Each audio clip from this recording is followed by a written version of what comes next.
ბავშვობიდან მღერი, ვიყავი ანსამბლ ოცნებაში, ოზურგეთის რაიონში.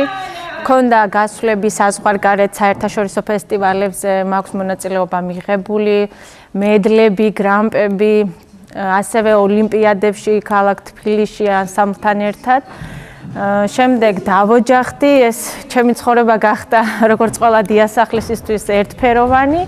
რაც შეეხება ამ ანსამბლში მონაწილეობის მიღებას და მიზეზს, მინდოდა რომ ჩემი ერთფეროვანი ცხოვრება გამხდარიყო უფრო ხალისიანი, მრავალფეროვანი, პოზიტიური და გადავწყვიტე და მივიღე მონაწილეობა და ვარ ძალიან ბედნიერი და მინდა მადლობა უთხრა იდეის ავტორსაც, ორგანიზატორებსაც და მინდა მოვუწოდო იმ ქალებს, ვინც თვლის რომ აქვს ნიჭის მენა, რომ იმღეროს და არის ერთფეროვნებით დაკავებული, მოვიდნენ და შემოგვიერთდნენ.